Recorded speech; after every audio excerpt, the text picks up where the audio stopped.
시작 함께 하실래요? 안녕하세요. 세상의 모든 정보 아나운서 전주리입니다. 오늘부터 22대 국회의원 선거 사전투표가 시작됐습니다. 여야는 한 목소리로 사전투표를 독려하고 나섰는데요. 사전투표율이 전체 투표율을 끌어올린다는 정치권의 공식이 이번에도 적중할 수 있을까요? 투표율이 총선 판세엔 어떤 영향을 줄지, 남은 기간 변수로는 어떤 게 있는지 잠시 뒤 여의도 인포메이션 코너에서 자세히 살펴보겠습니다.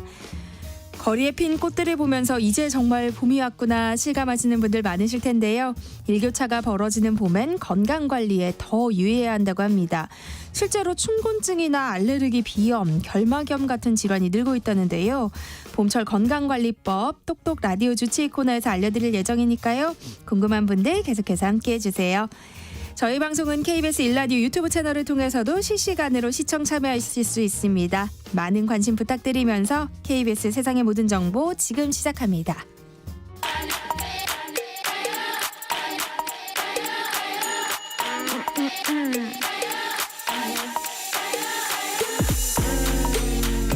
혹시 뉴스 빠뜨리셨나요? 한낮에 전해진 소식들 꼼꼼히 정리해드리겠습니다. 오늘의 뉴스 조현정 시사평론가와 함께합니다.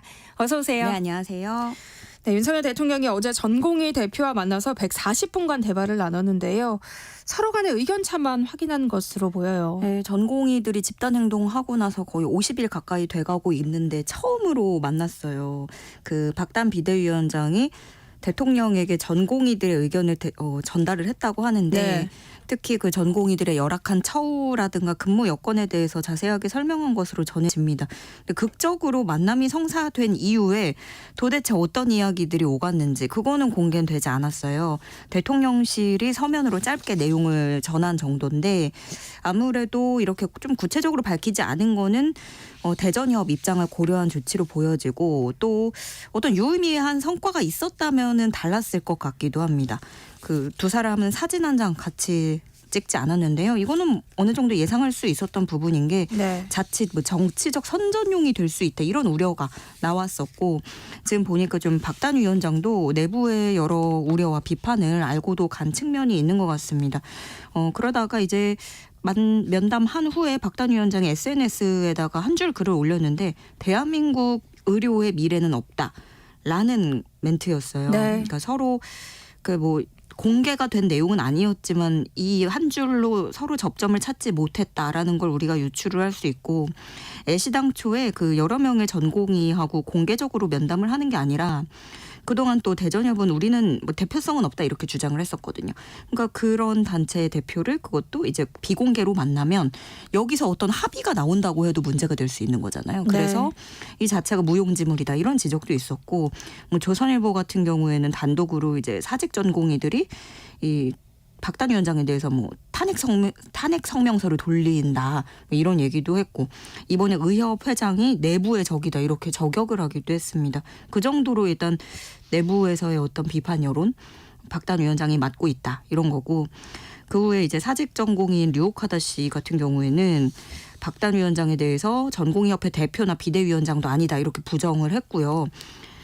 또 나머지 모든 전공의와 의대생들은 뉴스를 보고 만난다는 소식을 알게 됐으니 최소한 내부 논의를 거치고 표결을 하고 뭐 회의록 이런 것들을 밝혀야 된다 주장을 했고요.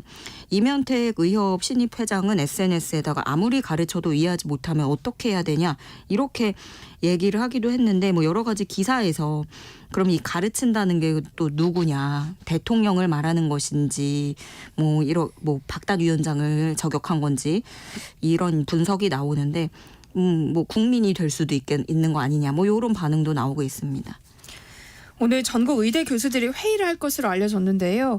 서울대 의대 교수들이 최근 윤 대통령의 담화문을 반박하고 나섰다는 점에서 이제 어떤 이야기가 오갈지 관심이 더 쏠릴 수밖에 없어요. 네, 오늘 오후에 이 회의를 여는 건 전국 의과대학 교수 비대위인데요.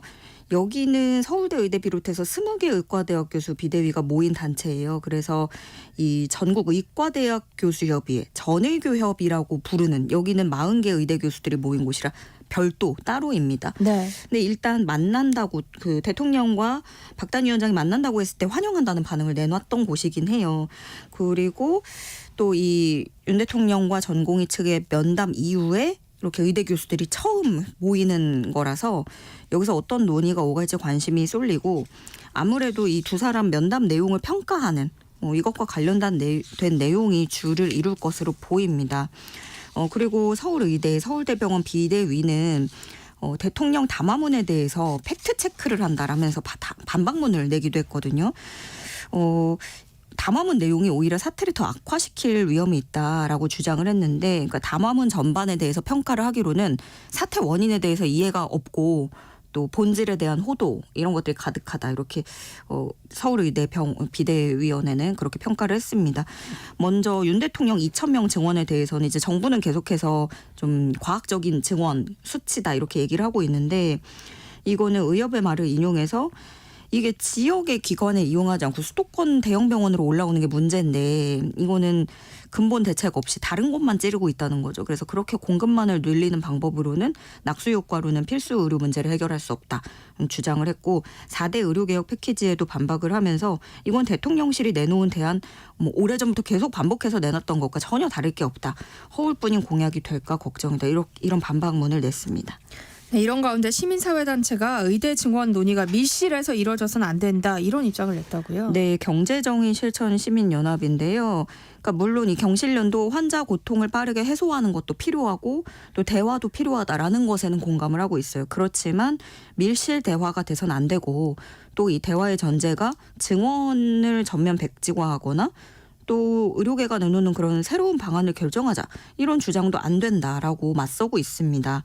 경실련은 과거 9번의 실패를 되풀이하지 않으려면 의사단체 요구를 수용해서는 안 된다, 이렇게 강조를 하고 있고요. 그리고 또 새로운 대안을 제시를 하기도 했는데 이런 겁니다. 전공의들이 돌아오지 않고 휴진이 확대되고 단축 진료 길어지면 이제 국민들이 너무 불편해지니까 그럼 의약분업 예외 지역을 확대해야 된다, 일시적으로. 그런 건데 의약분업 같은 경우에는 이제 의사 처방전 없이는 우리가 약도 받을 수가 없잖아요. 그러니까 그걸 없애자, 일시적으로라도.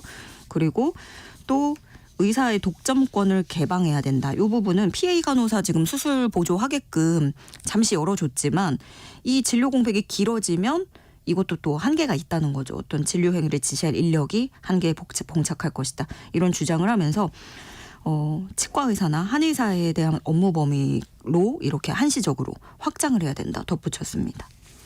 의료 공백이 장기화하면서 이 조기용 보건복지부 장관이 환자 단체들과 만남을 가졌다고요? 네, 환자 단체와 간담회를 갖고 일단 사과를 했습니다. 이날 간담회에 한국희귀난치성질환연합회, 한국환자단체연합회, 한국중증질환연합회 등이 참석을 했는데요.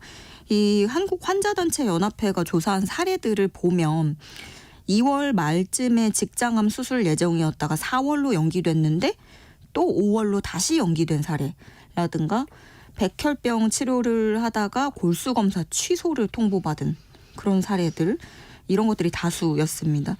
한 보호자 같은 경우에는 2월 중순에 아버지가 복막육종이 15cm짜리가 있는 걸로 나와서 상급종합병원에 예약을 했는데 이 파업 때문에 다음 달로 예약을 잡았고 그 사이에 이제 이 복막육종이 너무나 커졌다는 거죠. 그래서 수술이 급한데 언제 할 수 있을지 모른다는 말을 들었다. 그리고 또 다른 분 같은 경우에는 항암 치료를 못 받고 연기가 돼서 아버님이 돌아가실 것 같다, 이런 호소를 하기도 했고요. 이 얘기를 아무래도 이렇게 면전에서 듣다 보니까 조규홍 복지부 장관도 참 난감하고 면목이 없었을 것 같아요. 그래서 환자와 가족들께서 겪는 불안이 지속돼서 대단히 송구하다, 이렇게 얘기를 하기도 했습니다.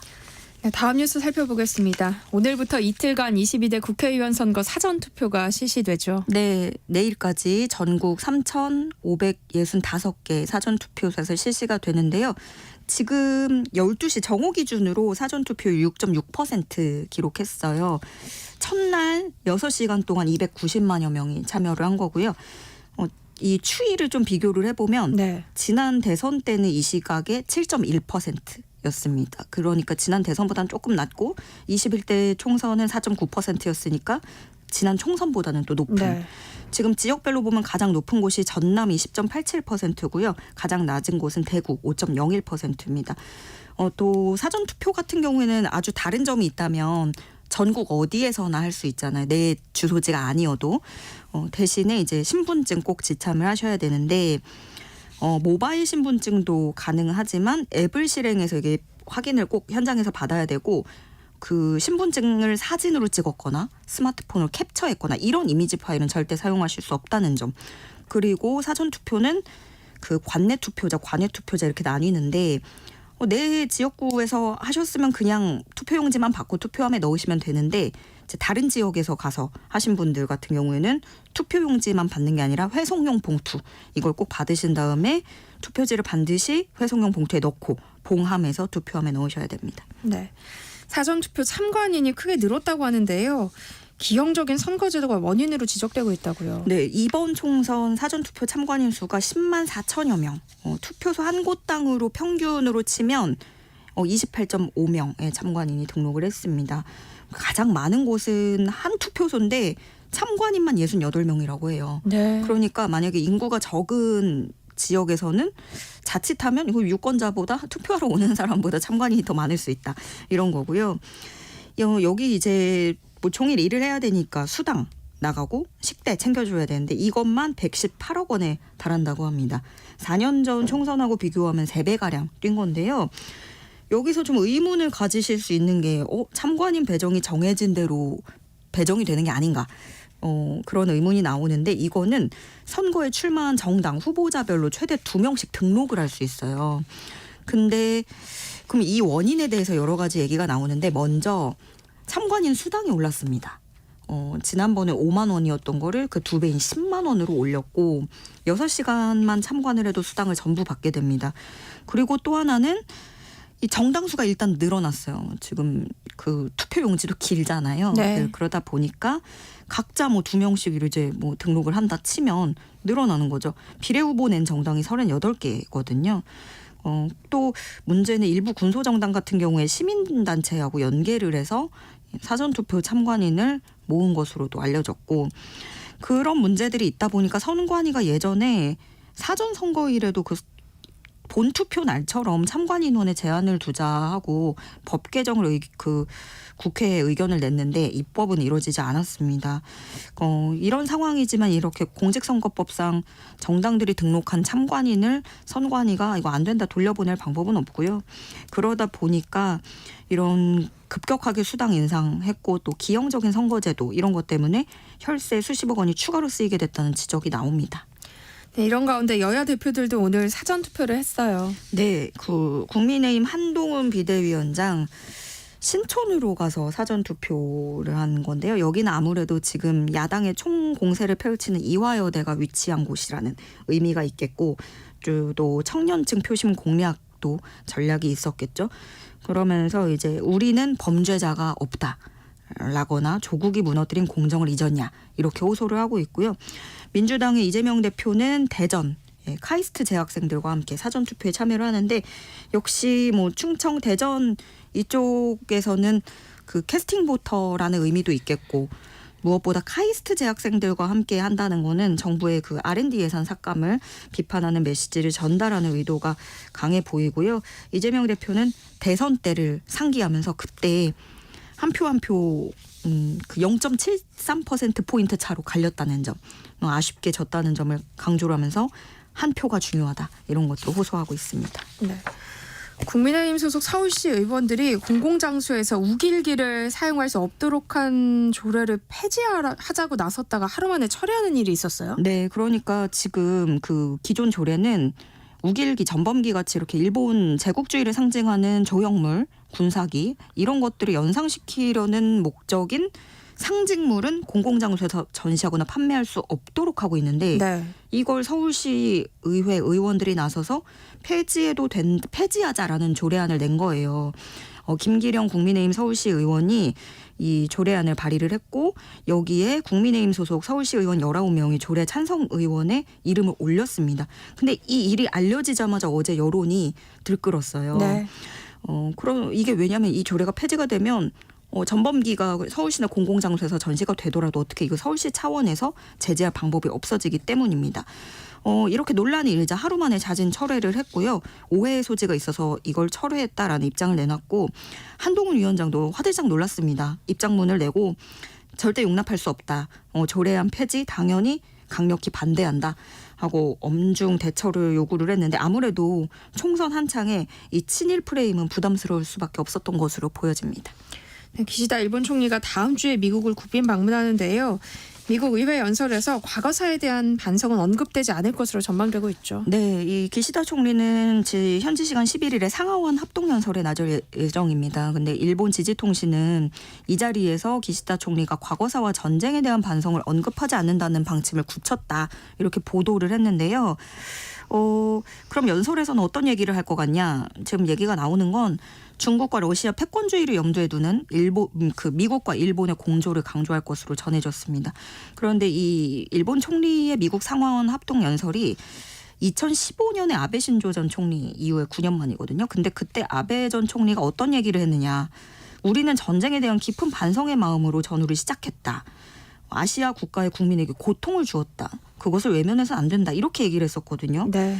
근데 이번에 기시다 총리가 이렇게 과거사 반성을 정말 아예 언급조차 하지 않는다면 역사인식 측면에서 아베 전 총리의 연설보다도 후퇴하는 행보라는 우려가 나오고 있습니다. 네, 이런 가운데 이르면 다음 달 한중일 정상회의가 서울에서 개최될 것으로 보인다고요. 네, 이게 한중일 정상회의는 그동안 이제 돌아가면서 의장국을 맡아서 이제 개최를 하는 게 관례였고 원래 한국이 이제 의장국을 맡을 차례였는데 그동안에 관련 국가마다 현안이 많았고 또 코로나도 있고 하다 보니까 4년여 동안 미뤄졌었습니다. 그동안 이제 또 속도를 내지 못한 거는 중국 같은 경우에 내부 정치적 여건도 있고 하다 보니까 좀 소극적인 태도를 보였다. 이런 영향도 있다는 분석인데요.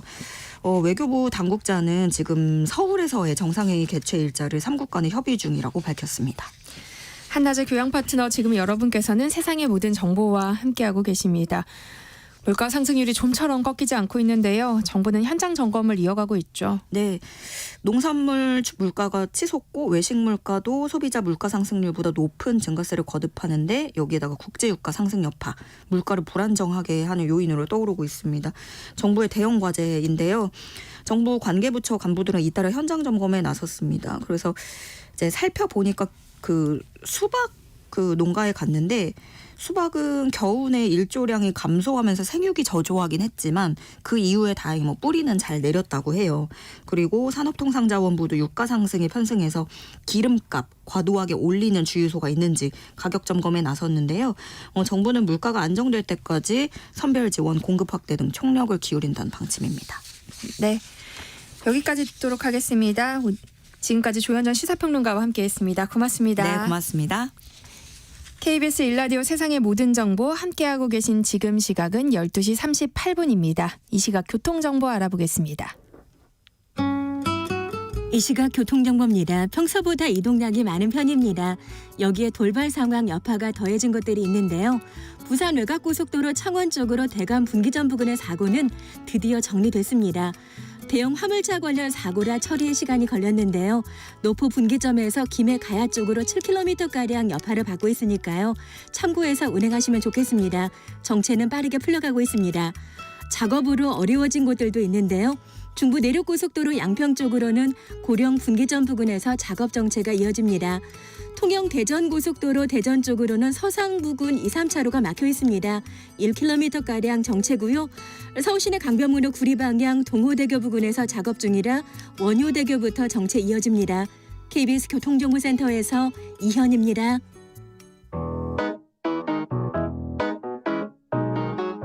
세상의 모든 정보는 청취자분들의 관심과 참여를 기다립니다. 방송 들으시면서 궁금한 점이 있거나 의견 공유하고 싶은 분들 계시면 문자 보내주세요. 추첨을 통해 모바일 쿠폰 보내드리겠습니다. 참여하실 번호는 샵 9730이고요. 짧은 문자 50원, 긴 문자 100원의 이용료가 부과됩니다. 콩 게시판을 통해서는 무료로 참여하실 수 있고요. KBS 1라디오 유튜브 채널을 통해서도 실시간으로 시청 참여하실 수 있습니다.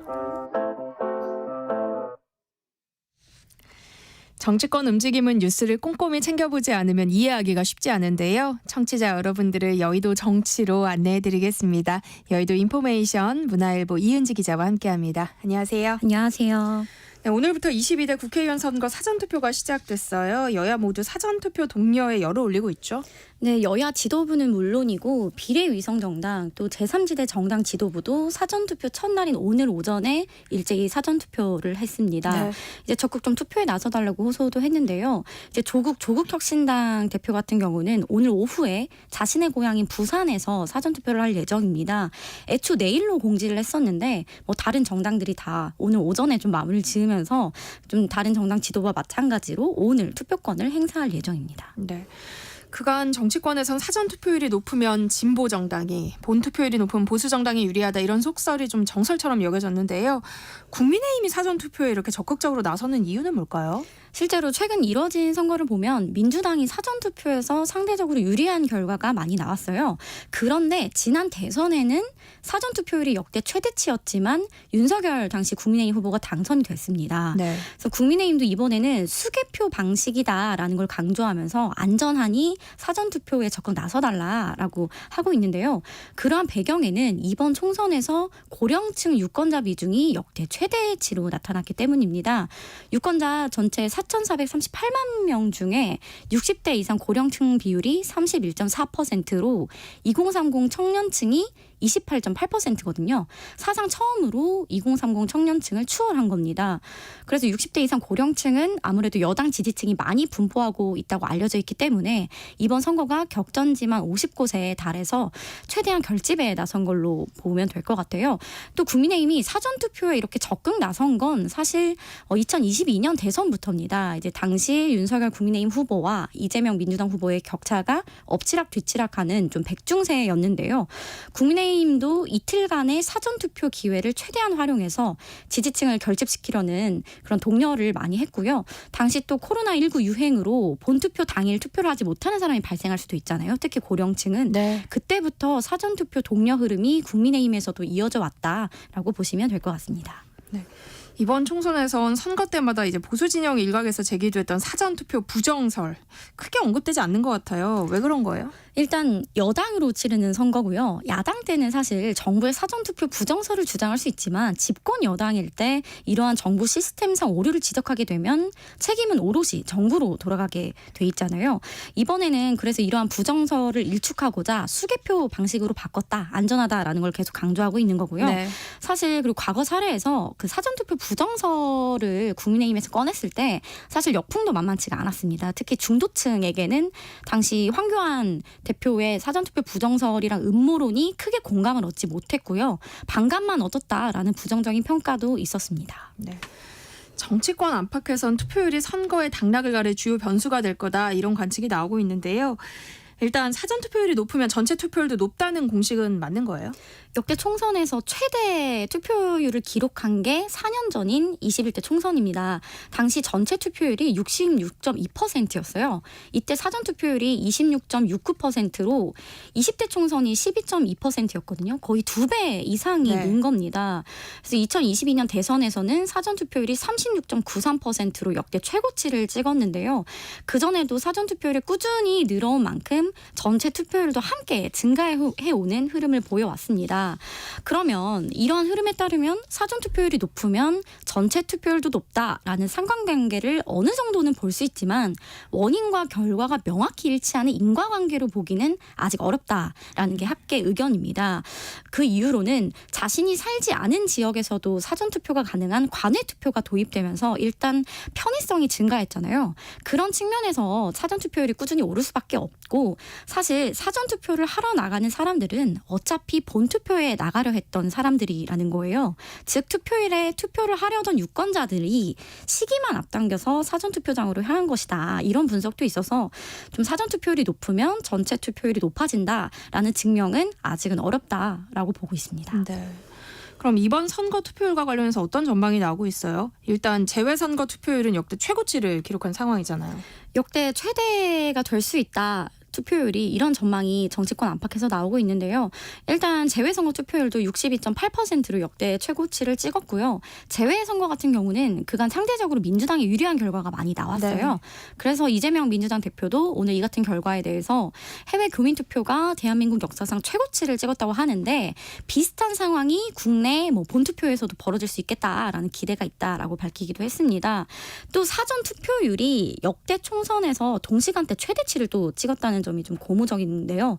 선거관리위원회에 따르면 오늘 오전 11시 기준 전체 유권자 대비 투표율이 5.09%로 집계가 됐습니다. 총선 기준으로는 동시간대 최고입니다. 네. 근데 다만 역대 전국 단위 선거 중에서 사전 투표율이 가장 높았던 지난 대선의 동시간대 투표율 5.38%보다는 0.29%포인트 낮아서 아직은 좀 상황을 예단할 수 없는데요. 가장 주목할 만한 점은 호남의 투표율이 가장 높았다는 거예요. 민주당은 이제 윤석열 정권 심판론이 강한 호남에서 사전 투표율이 높게 나온 걸 굉장히 긍정적으로 보고 있고요. 다만 대선과 달리 각 지역 후보를 뽑는 거잖아요. 그래서 호남 지역 투표율이 높다고 해서 이것이 다른 지역으로 전염이 되는 거냐, 이런 흐름이 전국까지 확대될 수 있겠느냐, 이거는 조금 지켜봐야 합니다. 네. 민주당은 최종 투표율 65%를 총선 승리의 조건으로 내세우고 있잖아요. 이건 투표율이 60%를 넘으면 진보에 유리하고 거기에 미치지 못하면 보수에 유리하다라는 그 선거 통설을 좀 따른 걸로 보이는데요. 투표율이 높으면 진보에게 유리하다는 이야기는 맞는 거예요? 아까 전에도 좀 말씀을 드렸는데 21대 총선에서는 높은 사전 투표율이 민주당에 유리하게 작용했습니다. 그래서 지금의 168석 거대 의석을 네. 갖게 된 건데요. 그리고 사전 투표에 대해서 이제 국민의힘 주요 지지층인 6070의 신뢰도가 그 당시에는 그렇게 크지 않아서 그런 것도 작용을 좀 했습니다. 그런데 지난 대선에서는 사전 투표율이 역대 최고치를 기록했지만 윤석열 당시 국민의힘 후보가 당선이 됐기 때문에 이번 총선에서 과연 여야 어느 쪽에 유리한지는 역시 예단하기 어려워진 상황입니다. 국민의힘은 그동안 여론조사에는 응답하지 않아 왔던 보수 지지층 이른바 샤이 보수에게 기대를 걸고 있는 것 같은데요. 샤이 보수의 실체와 관련해서 어떤 얘기들이 나오고 있어요? 한국갤럽이 이제 최근에 조사한 주간 정례 조사에 따르면 총선이 다가올수록 보수 응답 비율이 실제로 줄어든 것으로 나타났어요. 지난 2월 넷째 주 조사에서 보수 응답자 비율은 34.1%였는데 한 달 뒤인 3월 넷째 주 조사에서는 31.7%로 줄었습니다. 이 조사는 전국 만 18세 이상 1,001명을 대상으로 진행한 자체 조사고요. 95% 신뢰 수준의 표본 오차 플러스 마이너스 3.1%포인트, 전화 면접으로 진행해 응답률은 15.4%로 나타난 결과입니다. 그래서 국민의힘 관계자들도 기존 보수 표심의 5에서 10%는 좀 숨어있다고 봐야 한다. 여론조사에 잡히지 않는 이들이 투표장에 나설 경우에 상당수 경합지역에서 우위를 점할 수 있다라는 전망도 내놓고 있습니다. 이제 원래 자신이 지지하는 정당이 잘 못하고 있는 경우에 자신의 지지 성향을 드러내지 않거나 여론조사에도 응답하지 않는 경향이 나타나는데요. 지금 여당 위기론이 커지는 상황에서 오히려 투표에서는 이러한 샤이 보수들이 더 적극적으로 결집할 수 있다라는 분석도 나오고 있습니다. 네. 방금 말씀드린 여론조사 결과는요. 중앙선거 여론조사 심의위원회 홈페이지를 참고해 주시면 좋을 것 같습니다. 네, 그럼에도 2030 투표율이 선거 승패를 가르는 주요 변수가 될 거란 얘기는 꾸준히 나오고 있어요. 네, 좀 전에 말씀드린 이제 한국갤럽 3월 4주차 조사에 따르면요. 이번 총선에서 정권 안정론과 정권 견제론 둘 중에 어떤 걸 지지하느냐라고 물은 결과 모르겠다라고 답한 비율이 18세에서 29세에서는 21%로 나타났고요. 30대에서는 16%로 한 자릿수를 기록한 다른 연령에 비해서 중도층이 굉장히 큰 폭으로 나타났습니다. 무당층 혹은 아직 누구를 찍을지 결정하지 못한 이 2030 표심이 다른 연령대에 비해 압도적으로 많기 때문에 이번 총선에서도 큰 변수로 나타날 것으로 보이고요. 네. 특히 20대의 경우는 성별로도 지지 성향이 극명하게 갈리고 있습니다. 2022년 대선에서 방송 3사 출구조사 결과 20대 여성은 58%가 당시 이재명 민주당 후보를, 또 20대 남성은 58.7%가 윤석열 당시 국민의힘 후보를 각각 지지했습니다. 이러한 흐름 속에서 2030의 성별, 또 이제 세대별 그 표심이 어디로 향할 것이냐, 이게 큰 변수가 될 것으로 보입니다. 네. 어쨌거나 2030 세대가 투표에 얼마나 적극적으로 참여할지는 예측하기 어려운 상황인데요. 이 연령층에서 유독 이렇게 부동층이 많은 이유는 뭘까요? 어제 제가 이 기획 기사를 좀 다뤄서 전문가들에게 조금 물어봤더니 현재 4050이죠. 과거의 2030 세대는 참여형 무당층이었다고 합니다. 역사적인 그런 것도 있고 네. 기존 정당이 설사 싫다 해도 투표는 하러 가서 어느 정당이든 찍었다는 거예요.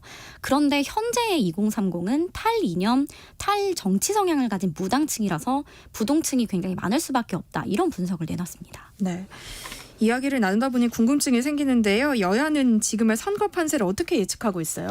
254개 지역구 중에서 국민의힘은 우세 지역으로 82곳, 박빙은 55곳으로 자체 분석했고요. 네. 민주당은 우세 지역은 110곳, 그리고 경합 지역은 50곳 플러스 알파로 전망을 했습니다. 이 전망대로라면 현재 국민의힘과 민주당의 예상 지역구 의석수가 약 30곳 이상 차이가 나는 네. 것인데 이 경합 지역 50곳이 막판 승패를 가를 전망입니다. 네. 그제부터 여론조사 결과를 공표할 수 없는 이른바 깜깜이 구간이 시작이 됐습니다. 이 기간 동안 표심이 얼마나 변할지도 관심이거든요. 지금 선거 판세에 영향을 미칠 변수들로는 어떤 게 있을까요? 일단 대표적으로 현재 정부의 의사 2,000명 증원을 둔 의사와 정부의 갈등이 조금 최대 변수로 떠오르고 있고요. 네. 그리고 부동산 투기 의혹이라든지 과거 막말 의혹 등 지금 여야를 막론하고 개별 후보들의 도덕성 리스크가 계속해서 터져나오고 있습니다.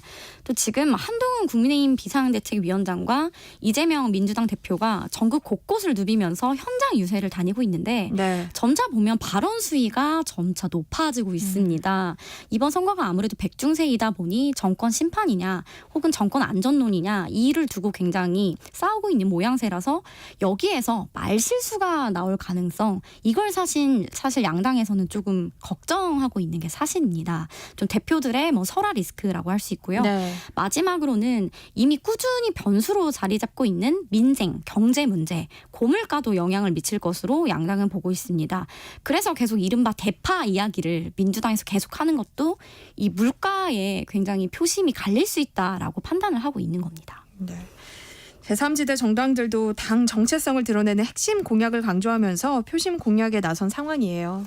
지금 개혁신당 같은 경우는 이제 반도체 업계에서 큰 업적을 이룬 양양자 후보가 있는 것도 그렇고 좀 이준석 대표가 화성 쪽에 또 반도체 벨트를 강조하고 있잖아요.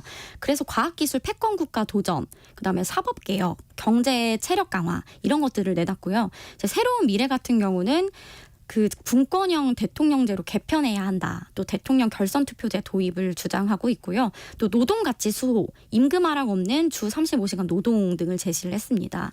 녹색 정의당 같은 경우는 이제 당명에 맞게 탄소 중립 경제로 전환해야 한다. 이걸 1호 공약으로 내세웠고요. 이번에 굉장히 돌풍을 일으키고 있는 조국혁신당 같은 경우는 첫 번째 공약이 검찰 개혁, 검찰청을 기소청으로 전환한다. 그러니까 수사권을 아예 빼앗겠다라는 주장이고요. 두 번째는 7공화국 헌법 개정인데요. 검찰권을 축소하고 사법권의 통제를 강화한다는 내용을 골자로 하고 있습니다. 네. 제3지대 이야기가 나와서 말인데요. 이번 총선에서 3명 이상 후보가 출마한 선거가 상당히 많잖아요. 남은 기간 동안 후보 간 단일화가 이뤄질 가능성 어떻게 보세요? 가능성은 사실 지금 굉장히 낮게 보는 게 정설입니다. 정말 선거가 얼마 남지 않기도 했고요. 이미 투표용지가 또 출력이 된 상태입니다. 왜 그러면 낮냐? 그 단일화가 그것은 단일화 요인이 없다는 건데요. 단일화 동력이 생기려면 제3지대 혹은 무소속 의원이 상당 부분의 표를 가져가서 결과적인 승패에 영향을 미쳐야 합니다. 그런데 지금 그렇지가 않아요. 두 가지 정도로 나뉘는데요. 정말 한 자릿수 지지율을 보이며 고전하는 제3지대 후보는 거대 정당이 단일화할 요인이 없잖아요. 네. 또 혹은 민주당세가 좀 지나치게 유리한 지역에 새로운 미래 후보들이 출마를 했는데 이 지역에서는 워낙 민주당 후보 지지가 오차범위 밖으로 높게 나타나서 역시 단일화 요인이 없습니다. 개혁신당 역시 상황은 마찬가지인데요. 화성에 출마한 이준석 개혁신당 대표의 경우는 국민의힘 후보를 3위로 밀어내고 본인이 민주당 후보와 1대1 구도를 만드는 게 첫 목표였기 때문에 단일화는 처음부터 상정하지 않았습니다. 네. 이번 22대 국회의원 선거에서 비례정당 투표용지가 51.3cm라고 합니다. 역대 최장 길이를 기록했는데요. 유권자들이 투표를 할 때 주의해야 할 점도 짚어주시면 좋을 것 같아요. 지금 거대 정당이 비례 위성 정당을 만들면서 조금 비례 그 후보를 찍는 번호와 그 지역구 후보를 뽑는 번호가 다 다릅니다. 지금 3번이 민주당이 주도하는 더불어민주연합, 4번이 국민의힘의 위성정당인 국민의 미래로 1번, 2번이 아니라는 점을 각 당에서 강조를 하고 있는데요. 그래서 이게 정당명이 워낙 많아서 숫자로 기억하고 가는 것이 편리할 것 같고 꼭 한 칸에만 찍을 수 있다는 점을 유의해 주시면 좋을 것 같습니다. 네, 여의도 인포메이션 문화일보 이은지 기자와 함께했습니다. 고맙습니다. 감사합니다. 네, 세상의 모든 정보 1부 순서 여기서 마무리하고요. 저는 2부에 올게요.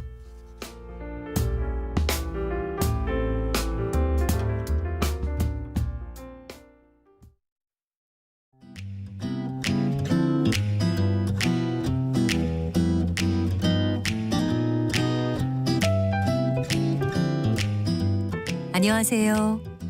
바른말 고운말입니다. KBS 텔레비전에서 방송되고 있는 우리말 겨루기에서 나왔던 문제를 짚어봅니다. 오늘은 우리말 달인 도전 1단계 문제로 2개 중에서 맞는 표현을 맞히는 문제입니다. 먼저 멋적은 행동과 멋쩍은 행동 중에서 맞는 표현 어느 것일까요? 이 경우에는 두 번째 음절에 쌍지읒을 쓰는 멋쩍은 행동이 맞습니다. 하는 짓이나 모양이 격에 어울리지 않다 또는 어색하고 쑥스럽다를 뜻하는 멋쩍다처럼 이 적다는 뜻 없이 쩍다로 발음되는 경우는 발음 그대로 쩍다로 쓰도록 되어 있습니다. 두 번째 문제, 간식을 와귀 먹다와 간식을 아귀 먹다 가운데 맞는 것은 무엇일까요? 이때는 아귀가 맞습니다. 아귀는 음식을 욕심껏 입안에 넣고 마구 씹어먹는 모양을 뜻하는 부사입니다. 그는 밥을 아귀 먹어대며 내심 화를 사귀고 있었다. 이렇게 쓸 수 있습니다. 마지막으로 찌개가 오글대다와 찌개가 오골대다 중에서 맞는 것은 오글대다입니다. 오글대다는 좁은 그릇에서 적은 양의 물이나 찌개 따위가 자꾸 요란스럽게 끓어오르다를 뜻하고요. 오글거리다 같은 뜻입니다. 참고로 동사 오글대다에는 작은 벌레나 짐승, 사람 따위가 한 곳에 빽빽하게 많이 모여서 자꾸 움직이다라는 뜻도 있습니다. 바른말 고운말 아나운서 변희영이었습니다.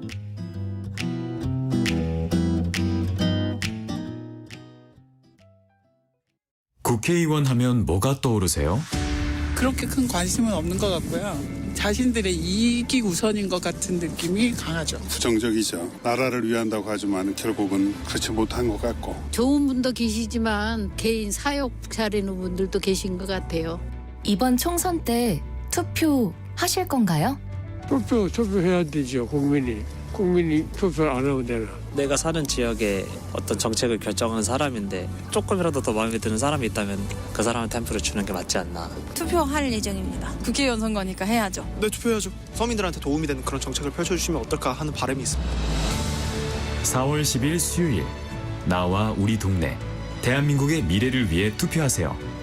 내 삶을 바꾸는 선택 2024 총선 개표 방송 4월 10일 오후 5시 5분부터 KBS 1라디오와 유튜브 채널을 통해 함께하실 수 있습니다.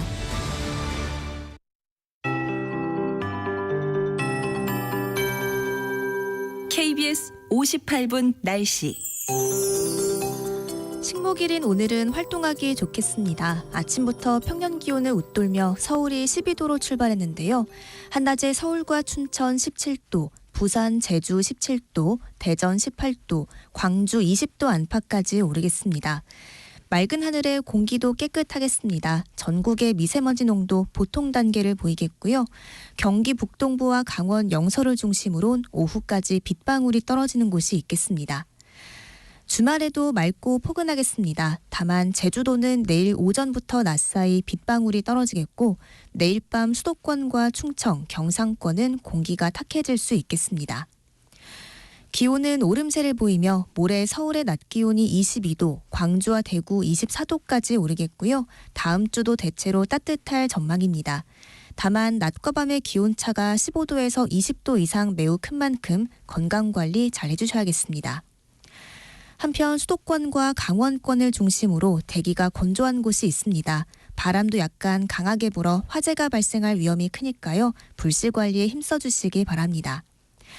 당분간 서해상을 중심으로는 바다 안개가 끼는 곳이 있겠습니다. 해상 안전에도 유의하시는 게 좋겠습니다. 지금 서울의 기온은 17.4도입니다. 박대우입니다.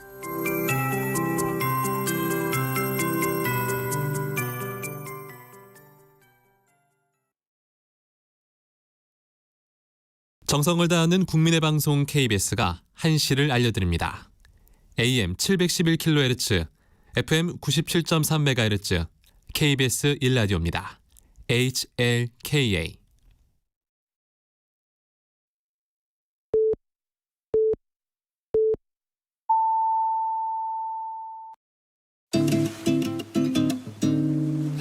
나른한 오후를 책임질 영양 만점 지식 비타민. 세상의 모든 정보.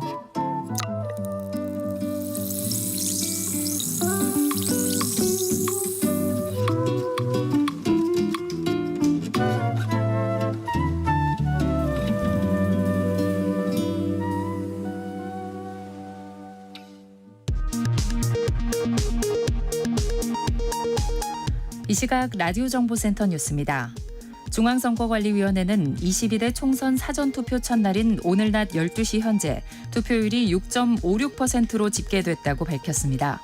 이는 2020년 21대 총선 사전투표 동시간대 투표율보다 1.66%포인트 높습니다. 정부가 전공의와의 대화에 이제 막 물꼬를 텄다며 대화를 지속하겠다는 의지를 다시 한번 강조했습니다. 하지만 의대 증원 규모 등에 대한 기존 입장차를 좁히지 못한 것으로 보입니다. 반도체 수출 증가세가 확대되며 2월 경상수지도 흑자 흐름을 이어갔습니다. 한국은행 자료를 보면 2월 경상수지는 68억 6천만 달러 흑자로 집계됐습니다. 지난해 5월 이후 10달 연속 흑자입니다. 삼성전자의 올해 1분기 영업이익이 6조 6천억 원으로 잠정 집계됐습니다. 지난해 같은 기간보다 931% 증가한 수치입니다. 4년여간 중단됐던 한국과 일본, 중국의 3국 정상회의가 다음 달 개최될 것으로 보입니다. 한일 관계 악화와 코로나19로 멈췄던 3국 간 정상 외교가 복원될 전망입니다. 지금까지 라디오 정보센터 뉴스 편유희였습니다.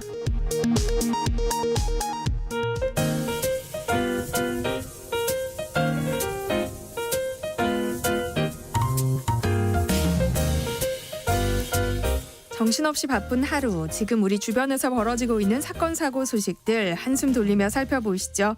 하프타임 뉴스 박지원 뉴스캐스터와 함께합니다. 안녕하세요. 안녕하세요. 타이완에서 강진이 발생한 지 사흘째인데요. 현재선 구조 작업이 이루어지고 있다고 들었는데 지금 상황은 어떤가요? 지금 당초 실종자가 40명 가까이 됐었는데 연락이 닿거나 구조되면서 현재 실종자 수가 10명 정도로 집계가 되고 있습니다. 타이완 당국은 현재까지 연락이 두절된 사람이 10명이라고 밝혔고요. 어제까지만 해도 40명에 가까웠는데 일부 연락이 닿거나 구조되면서 이제 실종자 수 자체가 준 거고요. 여진 속에서 구조 작업은 계속되고 있는데 생존을 위한 골든타임은 점점 다가오고 있어서 더 걱정이 되고 있습니다. 다만 실종자로 분류됐던 66살 남성이 숨진 채 발견되면서 사망자는 1명 더 늘었습니다. 상황을 보니까 이 지진 현장에서는 본진 이후에 지금까지 무려 400차례 가까이 여진이 계속되고 있고 그런데 문제는 앞으로도 한 2, 3일가량은 여진이 더 이어질 가능성이 있다고 합니다. 건물이 붕괴되고 있어서 고립된 사람들에게 식량을 전달하고 있고 여기에다가 헬기도 현재 투입을 하고 있는 상황입니다. 화롄현에서는 이번 지진으로 이재민 1000여 명이 발생할 걸로 보고 있습니다. 앞으로 더 많은 피해는 더 없었으면 좋겠습니다. 네.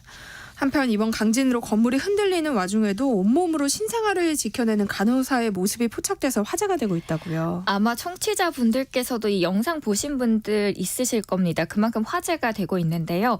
영상에 담긴 모습부터 설명을 드리자면 지진이 시작되자 신생아들이 누운 아기용 침대가 흔들리기 시작합니다. 그러자 간호사들이 뛰어와서 침대 한 10개 정도가 되는데 방 중앙으로 모아서 꽉 붙잡습니다. 그리고 얼마 지나지 않아서 건물은 더 심하게 흔들렸고 침대들은 더 이리저리 움직이지만 그럴 때마다 간호사들은 두 팔을 뻗어서 힘껏 침대를 붙잡습니다.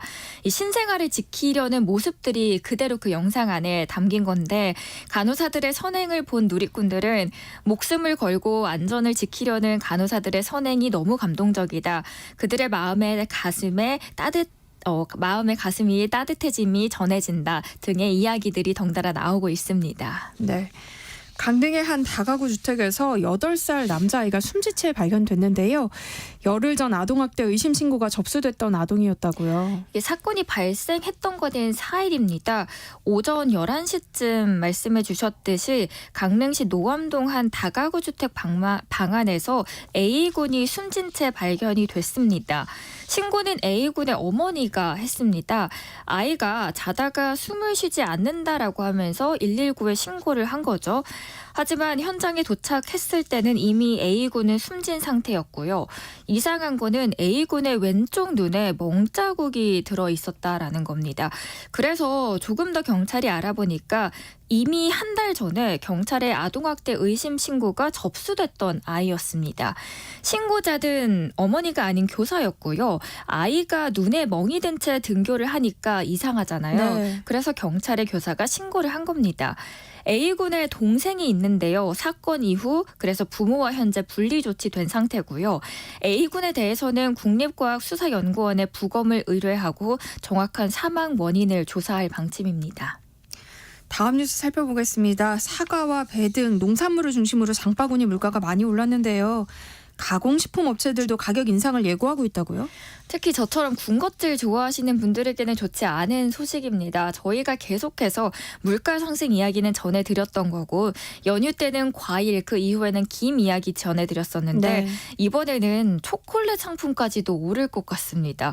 식품업계에서는 초콜릿 모두 지금보다 한 15에서 30%가량 더 올려야 한다라는 계획을 갖고 있고 그동안 얼마나 올랐을까 보니까 일단 초콜릿의 주 재료가 코코아잖아요. 그 가격을 보니 국제 코코아 가격이 올해 들어서만 2배 이상 치솟았어요. 미국의 뉴욕 국제선물거래소에서 조사한 정확한 수치를 찾아봤습니다. 지난달 31일에 국제 코코아 가격은 올해 5월 기준 톤당 1,120달러를 기록했고 이게 사상 최고치입니다. 좀 더 쉽게 와닿게 설명을 드리자면 1년 전보다도 무려 3자릿수 245%나 폭등한 거고요. 그렇게 되면은 국제 코코아 가격이 올해 들어서만 무려 140%나 넘게 오른 겁니다. 그래서 이 원인이 중요하겠죠. 보니까 최근에 가나와 코트디부아르 전 세계의 이 코코아 생산의 한 60%를 차지하는데 여기에서 악천후 변해로 수확이 더 감소했고 가격은 더 올라가는 원인으로 작용이 되고 있습니다. 그러면 연결고리가 어떻게 될까요? 이 식품 업체들은 초콜릿이나 초콜릿이 들어간 과자, 케이크 가격을 올려야 한다라는 입장이 계속 나오고 있고 대형 식품 업체의 한 관계자도 코코아 가격이 그간 너무 많이 올랐는데 오히려 우리는 참고 있었다. 그래서 일단 초콜릿은 2자릿수 상승폭을 생각을 하고 있다라고 입장을 고수하고 있습니다. 네. 경기 의왕시 한 아파트에서 성범죄를 목적으로 이웃 여성을 마구 폭행한 남성이 법정에서 선처를 호소하면서 한 발언이 논란이 되고 있어요. 심신미약을 주장하고 있습니다. 뭐라고 이야기를 했냐. 사회적으로 고립된 상태에서 건전하게 성적 욕구를 해소하는 방법을 몰라서 이 같은 범행을 저질렀다라고 주장을 하고 있습니다. 그러면서 선처를 호소하는데 수원고법은 1심에서 징역 8년을 선고받은 A씨의 항소를 기각했습니다. A씨는 지난해 경기 의왕시의 한 복도식 아파트 엘리베이터에서 20대 여성 B씨를 주먹으로 수차례 때려서 다치게 했고 성폭행을 하려 한 혐의로 구속 기소됐습니다. A씨는 아파트 비상계단으로 이제 B씨를 끌고 가서 성폭행을 하려고 했는데 마침 다른 주민이 피해자 비명을 듣고 나와서 경찰에 신고를 하면서 현행범으로 체포가 됐습니다. 이 사고로 B씨는 전치 3주에 이르는 상해를 입었습니다. 1심에서도 A씨는 평소 여성에 대한 불만을 갖고 있다가 망상에 사로잡혀서 내가 범행을 저질렀다라고 주장을 했고 심신미약을 이때도 주장을 했습니다. 물론 받아들여지지는 않았죠. 네, 다음 뉴스 살펴볼게요. 한 일본 프로 레슬러가 한국에서 경기를 하다 다쳤는데 응급조치를 제대로 받지 못했다 이렇게 주장해서 파문이 일고 있다고요. 문제를 제기한 선수가 일본의 여성 프로 레슬러 코바시 마리카입니다. 코바시 마리카는 자신의 SNS에 한국 프로 레슬링 경기에서 사고를 내가 당했는데 제대로 된 조치를 받지 못했다. 그래서 챔피언 왕자를 반납하겠다라고 글을 올렸습니다. 지난달 사건이 일어난 거는 31일이었습니다. 네. 제34회 신한국 프로 레슬링 경기를 마치고 나서 뇌진탕이 의심이 돼서 구급차를 요청을 합니다. 근데 주최 측이 한국은 구급차가 없다라고 했고 네. 다른 차로 이송해달라라는 부탁에도 손님들을 배웅을 해야 돼서 우리는 안 된다라고 했다고 주장을 합니다. 코바시 선수의 말에 일본이 당연히 발칵 뒤집혔죠. 하지만 주최 측의 주장을 들어보니까 완전 다른 입장이었습니다. 선수가 아니라 대표가 직접 119를 불렀다라고 하면서 정면으로 반박을 했고요. 또 구급차가 올 때까지 선수의 상태를 계속 우리는 살폈고 직원이 병원까지 함께 갔고 심지어 진료비도 모두 주최 측에서 냈다라고 밝힙니다. 그런데 이야기는 이미 퍼졌고 논란이 확산되자 여기에 윤강철 신한국 프로레슬링 대표는 이렇게 아예 SNS에 올리는데요. 구급차 안에서 마리카 선수는 셀프 카메라 사진을 찍고 SNS에 업로드하는 이해하기 어려운 행동을 했고 또 거짓된 정보로 한일 프로레슬링 교류에 찬물을 끼얹어서는 안 된다라고 비판을 합니다. 여기에 그래서 코바시 선수는 말을 바꾸기 시작합니다. 구급차가 없다는 말은 누구한테 들은 것이다. 그래서 내가 한 게 아니고 동영상을 촬영한 것도 모르는 나라에서 죽음을 각오했기 때문에 마지막 상황을 증거를 남겨야 한다라고 생각을 해서 찍은 거다. 잘못된 정보를 근거로 발언한 점 사과를 드린다. 빠르게 정정하겠다라고 이야기를 했습니다. 네. 다음 살펴볼 뉴스는 오랜만에 따뜻한 소식이에요. 네, 따뜻한 소식 가져왔는데요. 지난달 20일 안양시 한 국밥집에서 근무를 마친 경찰관 4명이 노인 A씨를 구한 미담입니다. 국밥을 주문한 경찰관 일행 중에 안양 만안경찰서 소속인 신희애 경장은 A씨를 주의 깊게 살펴봤습니다. 왜냐하면 이 국밥을 앞에 두고 숟가락도 놓고 그냥 미동도 하지 않고 계셨던 겁니다. 다가가도 반응을 보이지 않자 이상하게 생각을 했고 동료들이 가세하면서 A씨의 상태를 같이 살펴보기 시작합니다. 그때 심상치 않음을 느꼈던 이 경찰은 가족들에게 연락을 취했고 A씨의 소지품 중 약을 꺼내서 잘게 부순 후에 물과 함께 섭취할 수 있도록 응급 조치를 함께 취하기 시작합니다.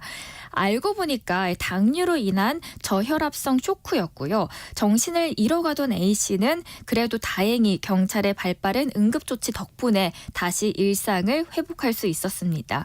누리꾼들은 대단하신 분이다. 평소에 어떤 마음가짐으로 근무하셨을지가 보인다.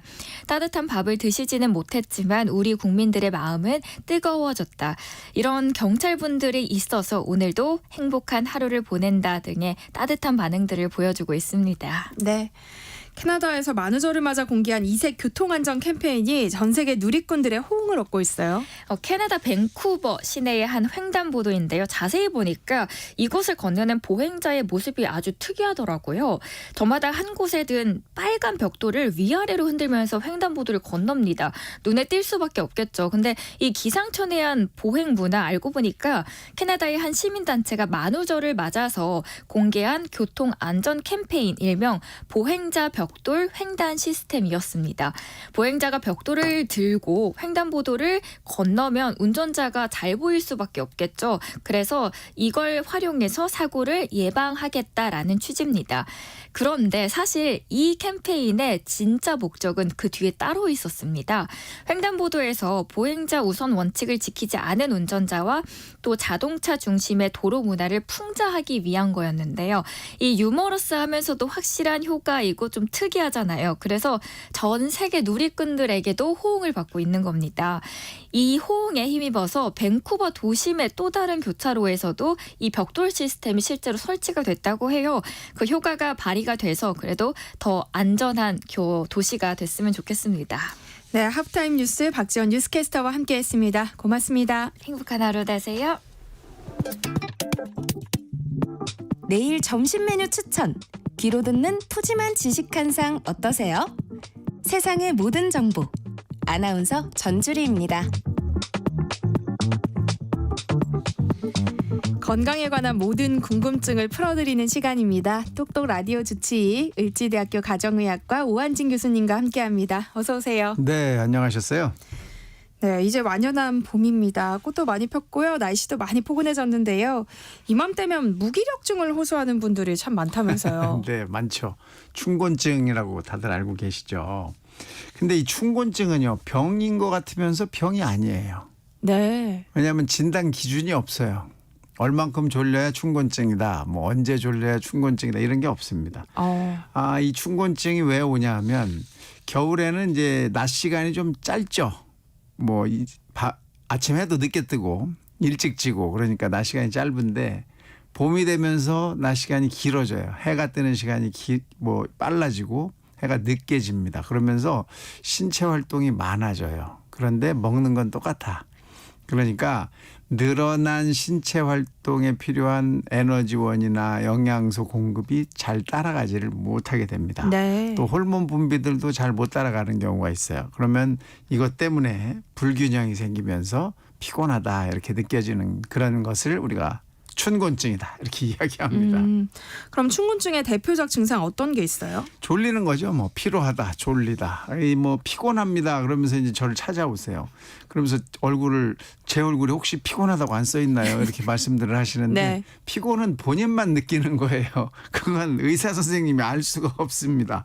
자, 거기다가 소화가 잘 안 되거나 무기력하다, 뭐 현기증이 느껴진다, 잠이 잘 안 온다, 뭐 이런 증상들도 호소하시는 분이 꽤 있어요. 근데 이거랑 이제 조금 비교해야 될 게 뭐냐 하면 이제 만성 피로 증후군이라는 게 있습니다. 이 만성 피로. 원래 피로하다라고 느낄 때 우리가 이걸 세 가지 정도로 나누는데 1개월 이전에 이제 피로가 끝났다 그러면 이거는 이제 일시적으로 오는 급성 피로다 이렇게 이야기하고 1개월이 넘었다 그러면 지속성 피로다 이렇게 이야기를 해요. 근데 6개월을 넘었다. 네. 그러면 이게 이제 만성 피로 증후군이다 이렇게 이제 이름을 붙입니다. 6개월 동안 피로가 지속되기는 상당히 어렵잖아요. 근데 그런 분들이 있습니다. 그래서 이런 분들은 이제 사실 다른 원인이 있는지를 잘 찾아보실 필요가 있습니다. 오늘 똑똑 라디오 주치 코너에서는 봄철을 만끽하기 위해선 어떻게 건강을 관리해야 하는지 이야기 나눠볼 예정인데요. 이유 모를 피곤함으로 춘곤증이 의심되거나 꽃가루 알레르기 같은 문제로 고생하시는 분들 문자 보내주시기 바랍니다. 참여하실 번호는 샵 9730번이고요. 짧은 문자는 50원, 긴 문자는 100원의 정보 이용료 부과됩니다. 콩 게시판, KBS 1라디오 유튜브 채널을 통해서도 무료로 참여하실 수 있으니까요. 많은 참여 부탁드립니다. 저희가 추첨을 통해서 모바일 쿠폰도 보내드리겠습니다. 그런데 봄에 졸리면 다 춘곤증인 건가요? 아니죠. 봄에 졸린다고 다 춘곤증이겠나요? 그런 증상들이 나타날 수 있는 게 꽤 많습니다. 우선은 식곤증도 있어요. 뭘 먹고 나면 졸려지죠.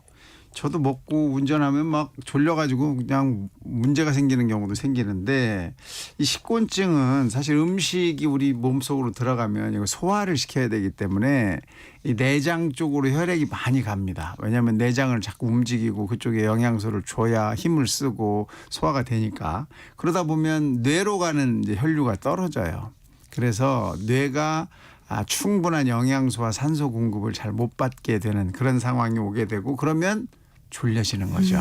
너는 잠깐 쉬고 위장 쪽이 많이 운동을 해야 되니까 뇌는 잠깐 쉬세요. 그러면 이제 졸리고 피곤해질 수 있거든요. 근데 이런 것들이 식사를 통해서도 오기 때문에 춘곤증이라고 이름 붙이기가 굉장히 어려운 거죠.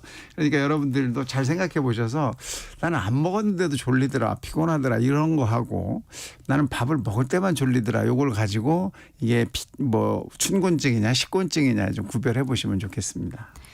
혹시 춘곤증에 특히 취약한 사람이 있을까요? 있어요. 사실은 왜냐하면 봄이 되면서 외부 활동이 많아지고 신체 운동이 늘어난 사람들 이런 사람들이 이제 훨씬 쉽게 춘곤증이 올 수 있거든요. 바깥 일이 많아지는 그런 경우인데 예를 들면 시골에서 농사 지시는 분들 봄 되면 막 굉장히 바쁘거든요. 뭐 모내기도 해야지, 그다음에 나가서 잡초도 뽑아야지, 뭐 쑥도 캐러 다니셔야지 이러다 보니까 이제 신체 활동이 많아지고 다른 분들보다 훨씬 더 빨리 피로를 느낄 수 있는 가능성이 높아지는 겁니다. 네. 그럼 피로나 무력감이 한 어느 정도 지속될 때 좀 위험하다고 생각해야 할까요? 그렇죠. 이게 평상시 같으면 이거 뭐 일시적으로 오는 거는 위험한 상황은 아니잖아요. 그런데 이게 1개월이 넘고 2개월이 넘고 그래서 3, 4개월이 지나가면 이건 이제 그때부터는 좀 문제다라고 의식을 해야 하셔야 되고 네. 6개월 이상 계속된다라고 생각하면 이건 병원을 좀 늦은 거 아니야? 이런 생각이 들 정도가 되는 거예요. 네.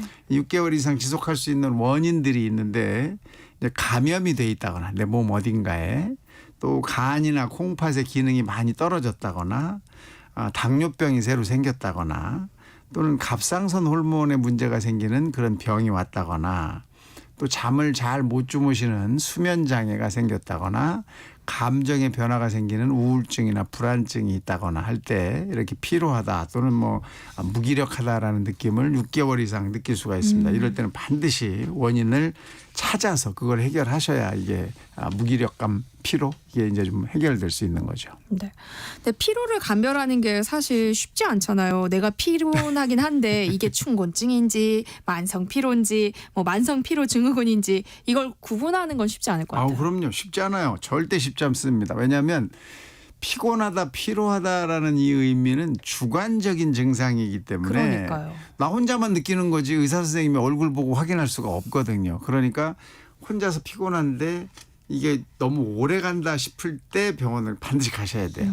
그러니까 피로하다고 느껴지면 일단 내가 신체적 활동이 많이 늘어나지는 않았나? 평상시와 다르게 내가 좀 일을 많이 한 건 아닌가 이런 것들을 한번 확인해 보실 필요가 있고 적어도 3주 정도 됐을 때까지 피로가 있다라면 이때부터는 이제 병원 생각을 해보셔야 돼요. 의사 선생님을 한번 꼭 만나보실 필요가 있습니다. 네. 춘곤증이 오래 가지 않도록 하려면 어떻게 해야 할까요? 네.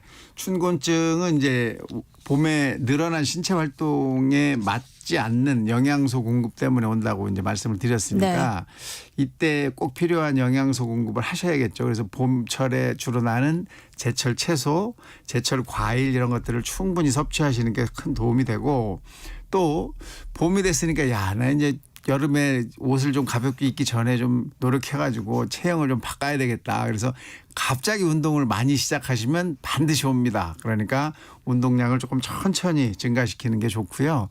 피곤하다 피로하다고 느낄 때는 낮잠이 도움이 됩니다. 이 낮잠은 그 대신 15분 이내로 주무셔야 돼요. 이 15분을 넘어가면 이게 낮잠이 아니라 그냥 잠이 됩니다. 네. 그럼 밤에 잠이 안 와요. 그러니까 낮잠은 한 15분 이내로 잠깐 이렇게 졸는 형식으로 하시는 것은 피곤을 해결하는 데 도움이 되고 또 카페인 섭취도 이런 일시적으로 피곤하다 충곤증이 있을 때 도움이 될 수 있습니다. 그래서 카페인 음료, 커피라든지 그런 음료들을 이용하시는 것도 도움이 됩니다.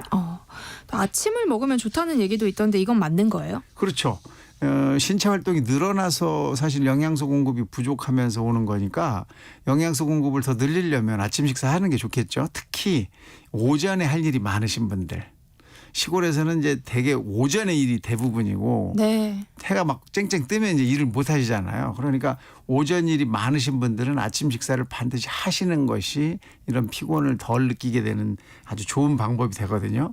시간 없다고 안 드시고 이렇게 나가시면 더 피로해지실 수가 있으니까 아침 오전 일이 많으신 분들은 아침 식사를 꼭 하시는 게 좋겠습니다. 네. 또 봄이 되면 알레르기로 고생하시는 분들도 많아지잖아요. 네네. 알레르기 참 괴롭죠. 저도 없다가 나이 들면서 알레르기가 생겼어요. 그래서 아주 심하지는 않지만 콧물이 나는 경우가 조금씩 생기거든요. 코도 막히고 이 꽃가루 때문에 이제 많이 오시죠. 근데 꽃가루가 눈에 보이는 꽃가루가 아니에요. 그런데 사람들 우리가 이제 알고 있기로는 막 뭐가 날리고 이러면 저 꽃가루 때문에 내가 이렇다라고 말씀들을 많이 하시는데 사실은 눈에 안 보이는 꽃가루들이 주 원인입니다. 예를 들면 삼나무나 오리나무나 뭐 자작나무 같은 꽃가루가 눈에 보이지 않을 정도로 작은 것들이 주 원인이 됩니다. 거기다가 쑥도 상당히 큰 영향을 줘요. 쑥에서도 그런 게 나와요. 그래서 쑥캐러 다니시다가 알레르기 생기시는 분도 생길 수가 있습니다. 자, 이거 확인하실 수 있는 방법이 있어요. 꽃가루 지수를 나타내 줍니다. 네. 꽃가루 지수를 기상청 날씨누리의 홈페이지에 접속을 하시면 네. 오늘의 꽃가루 지수가 얼마인지 이런 게 나와요. 그래서 꽃가루 지수가 높으면 알레르기가 있는 분들은 외출을 좀 삼가하시는 게 좋겠죠. 미리미리 확인해 보시면 도움이 됩니다.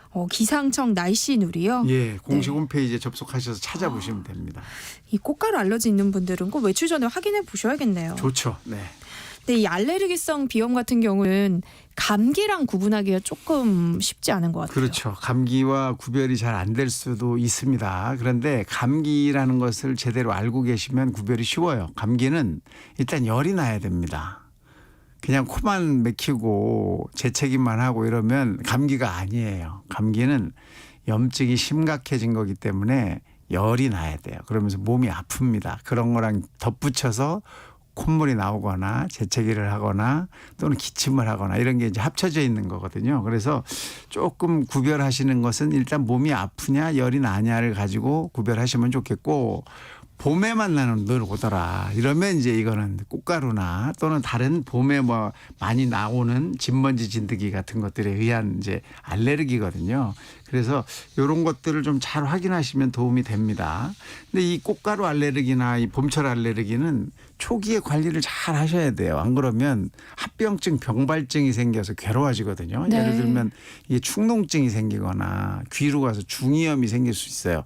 코와 귀는 다 연결이 서로 돼 있고 요 앞에 부비동까지도 다 연결이 돼 있기 때문에 한쪽에 문제가 생기면 점차적으로 다 퍼져나갈 수가 있어서 일찍 좀 관리를 해서 그런 일이 안 생기도록 하시는 게 좋습니다.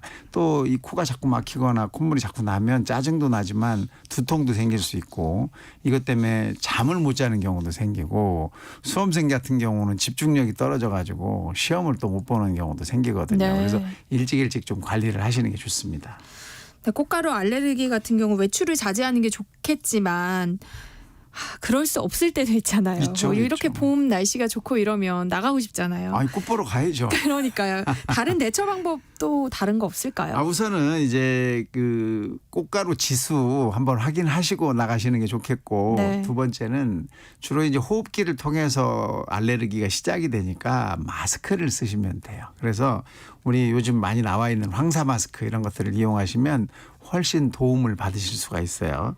또 습도를 높여 놓으시는 것이 이 알레르기 유발하는 거를 많이 줄여주거든요.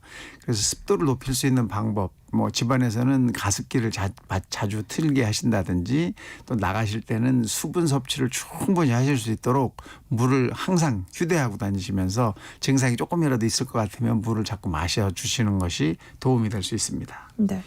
그리고 TV에서 제가 방송인 이상민 씨가 이렇게 코 세척하는 모습을 본 적이 있거든요. 되게 재밌겠죠. 네, 이런 방법도 도움이 돼요?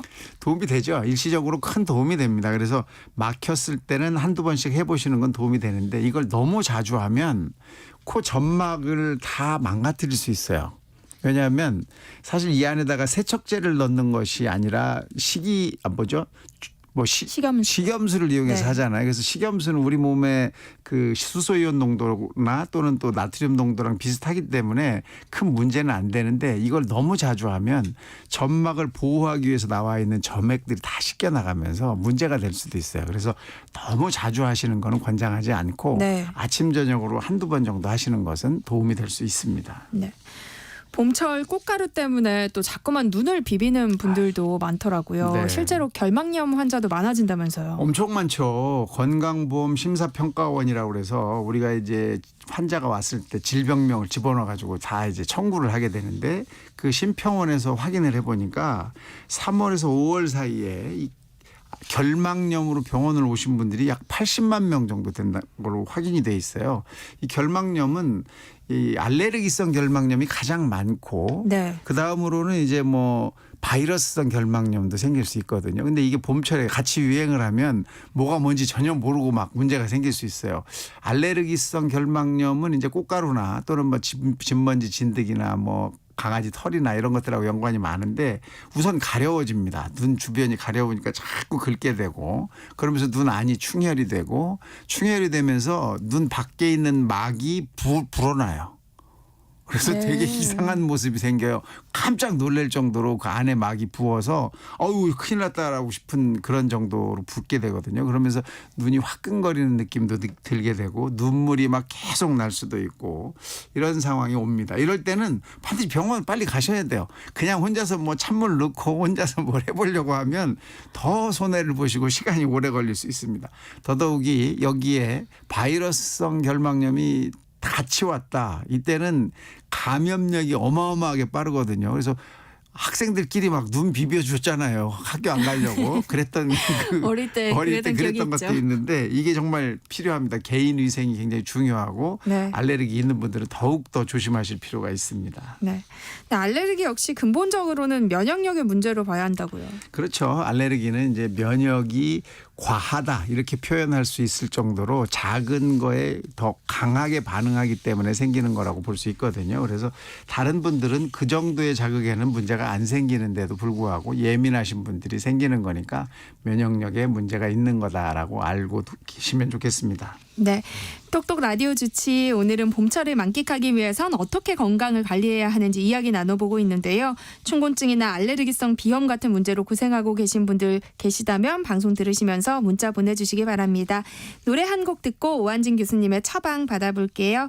에릭남과 웬디가 부른 봄인가봐. 노래 나가는 사이 많은 분들이 문자 보내주셨습니다. 2906님, 봄만 되면 왼쪽 눈이 가렵고 감깁니다. 다른 땐 괜찮고 딱 3월, 4월만 그런데요. 꽃가루 알레르기일까요? 하셨어요. 뭐 정답이 꽃가루 알레르기라고 딱 말씀드리기는 어려운데 가능성이 제일 높습니다. 네. 특히 한쪽만 그럴 수도 있어요.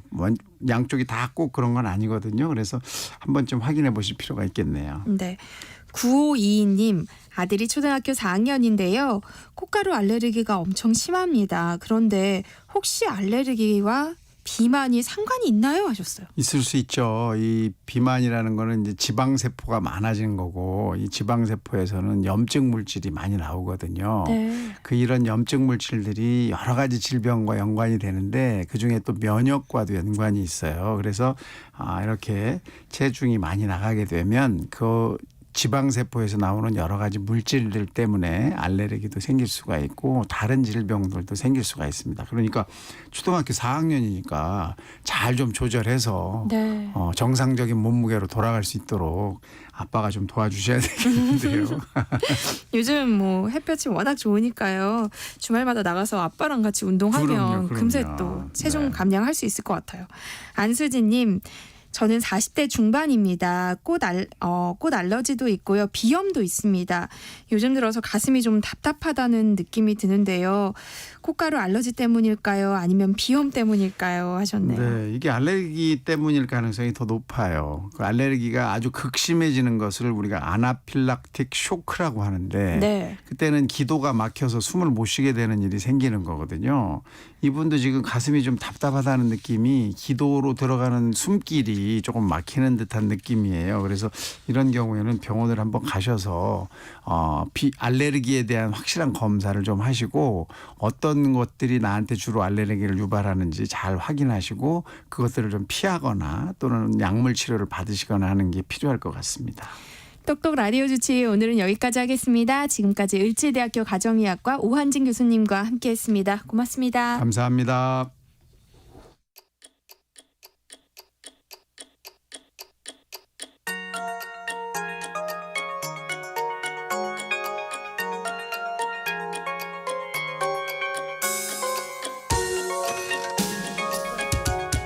설레는 오후 함께 즐기면 좋을 음악들 소개해드리겠습니다. 김윤아의 멜로우팝, 김윤아 음악평론가와 함께합니다. 안녕하세요. 안녕하세요. 김윤아입니다. 네, 꽃들을 피면서 이제 정말 봄이 왔구나 싶어요. 네. 오늘은 또 어떤 노래들 들어볼까요? 저도 그 방송국이 여의도에 있잖아요. 오면서 방송국 들어가기 싫다 생각이 들 정도로 너무너무 좋은 풍경을 보면서 네, 벚꽃이 만개했어요. 진짜 오늘은 어딜 가나 다 기분 좋은 하루 보내시지 않을까 싶은 생각이 드는데요. 그런 날씨 또 풍경에 어울리는 요즘 멜로우 팝 한번 가져갔습니다. 요즘엔 이제 음악 잘하는 사람을 두고도 뭐 음악 맛집이다 이렇게도 표현들을 많이 하는데요.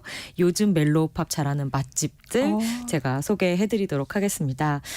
이런 가수들을 보면 최근에는 그 국내에서만 인기가 한정되지 않는다는 특징도 있는 것 같아요. 저희가 그 김유나의 멜로우팝 진행을 계속하면서 이제 해외에서도 이런 달콤한 어떤 한국 가요에 대한 사랑이 굉장히 높다고 말씀을 몇 번 드린 적이 있는데 그렇다 보니까 그런 흐름 안에서 젊은 그 아티스트들이 하는 멜로우팝 같은 경우에는 시작 전부터 해외 팬들이 꽤 많이 붙어 있는 경우가 많고요. 실질적으로 뭐 스트리밍이라든지 뭐 해외 투어라든지 하는 면에 있어서 K-팝뿐만이 아니라 이렇게 나만의 음악을 하는 멜로우한 팝을 들려주고 있는 아티스트들도 좋은 반응을 얻고 있다는 말씀 한번 드려보면서 시작해 보겠습니다. 그러니까 멜로우 팝이 넥스트 K-팝이 될 수 있을 만큼 해외에서 반응이 좋다고 하니까 참 네. 신기한데요. 네네. 그럼 요즘 멜로우 팝 가운데서 어떤 곡부터 들어볼까요? 우선 뭐 그런 아티스트들 중에 대장이라고 해도 과언이 아닐 아티스트를 한번 준비해 봤는데요. 이 아티스트는 그냥 뭐 한국의 젊은 어떤 아티스트들 안에서의 유행뿐만이 아니라 네. 그냥 가요계 안에서의 어떤 유행도 만들었다고 해도 개인적으로는 과언이 아니지 않을까 생각하고 있는 아티스트예요. 바로 백예린의 네. 노래를 준비해봤습니다. 백예린 씨는 TV 출연이 많거나 한 편은 사실 아니에요. 그리고 방송도 그렇게 자주 하는 편은 아니라서 네. 뭐 그냥 일반적으로 미디어 뭐 TV나 라디오만 들으시는 분들은 좀 낯설 수 있는데 젊은 층에게는 거의 뭐 시대 정신 같은 아티스트라고 보시면 될 것 같아요. 노래를 워낙 잘합니다. 뭐 가수가 노래 잘한다는 게 너무 당연하게 느껴지기도 하는데 정말 노래를 잘해서 이제 10살 시절에 많이들 보시던 그 스타킹이라는 프로그램 아세요?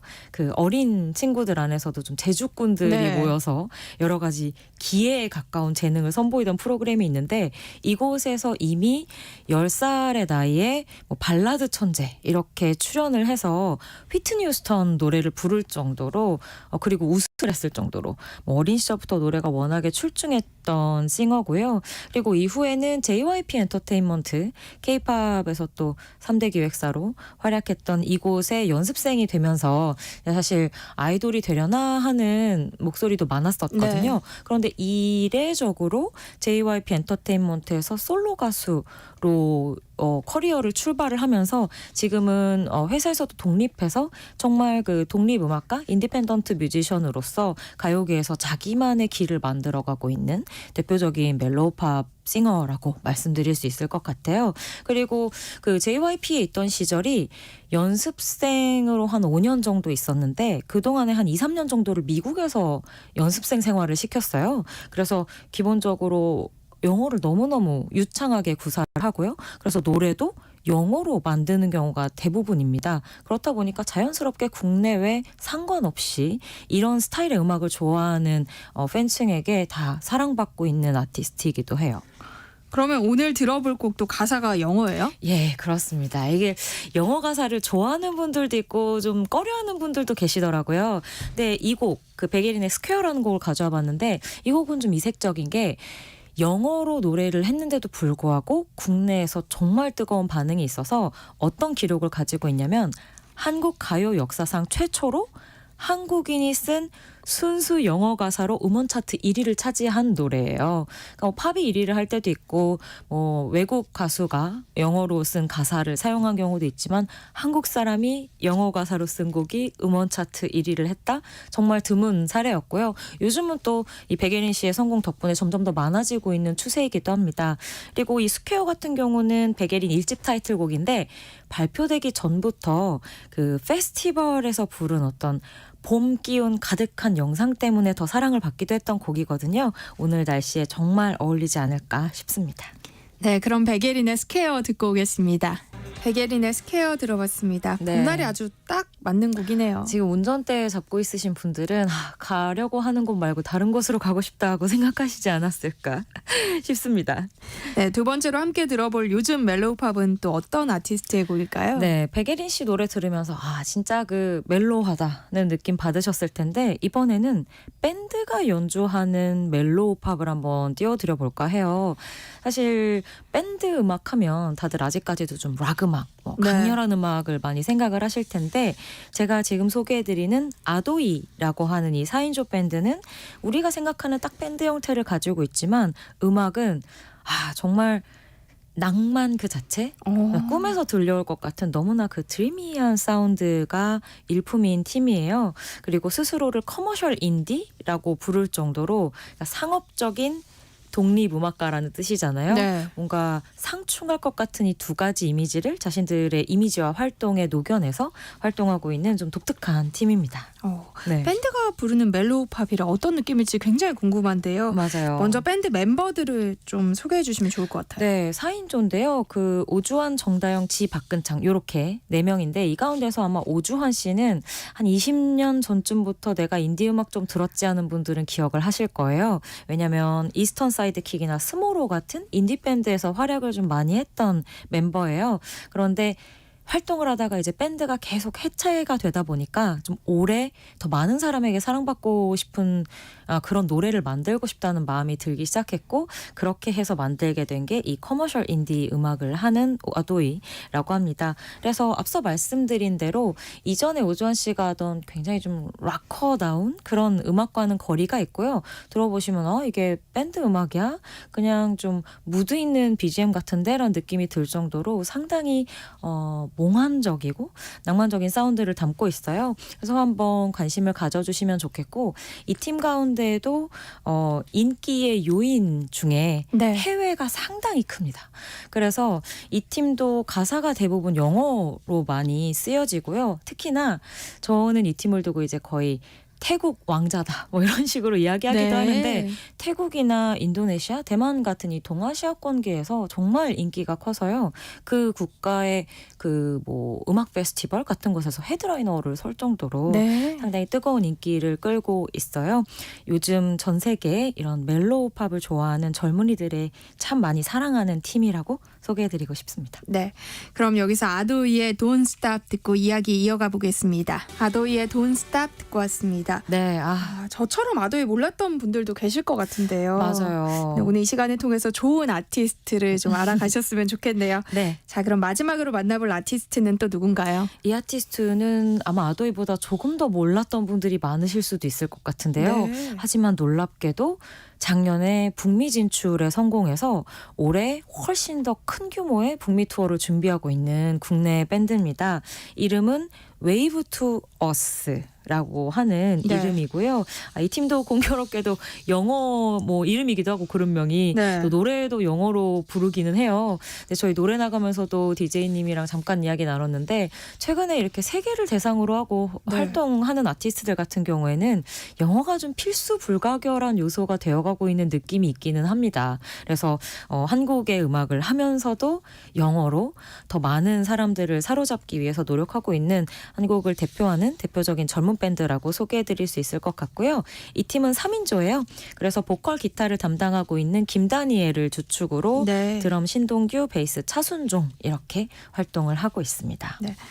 저처럼 처음 듣는데 하시는 분들 또 계실 것 같아요. 맞아요. 꽤 있을 텐데요. 그 스포티파이라고 해서 세계적으로 많이들 사용하고 있는 그 음원 스트리밍 서비스가 있어요. 이곳을 보면 그 SM을 대표하는 NCT 드림이나 라이즈 같은 보이그룹 혹은 JYP 걸그룹인 있지 같은 팀들보다 월별 청취자 수가 더 높을 정도로 사실 상당히 다양한 전 세계 팬층을 확보하고 있는 팀이기도 합니다. 그래서 앞서 말씀드린 것처럼 작년에 한국 인디밴드로는 처음으로 인디밴드도 아니죠. 그냥 밴드로 처음으로 북미에서 공연장 각 규모마다 한 1000석 이상씩 되는 공연장을 전석 매진시켜서 원래 12회 하기로 했었는데 20회를 했었거든요. 네. 그래서 올해 하반기에는 이보다 훨씬 큰 규모로 북미 투어를 준비하고 있다고 해요. 앞서서 저희가 K-팝 다음에 뭔가 또 넥스트 K-팝을 준비하는 한국 가수들에 대해서 말씀드렸는데 웨이브 투어스의 움직임도 주목해 주셨으면 좋겠습니다. 네, 웨이브 투어스의 써니 데이즈는 끝곡으로 저희가 보내드리도록 하겠습니다. 김이나의 멜로우 팝 여기까지 하겠습니다. 김이나 음악평론가와 함께했습니다. 고맙습니다. 감사합니다. 세상의 모든 정보 여기서 마무리하겠습니다. 끝곡으로 웨이브 투어스의 써니 데이즈 함께 들으시고요. 저는 다음 주 월요일에 다시 찾아뵐게요. 지금까지 아나운서 전주리였습니다. 고맙습니다.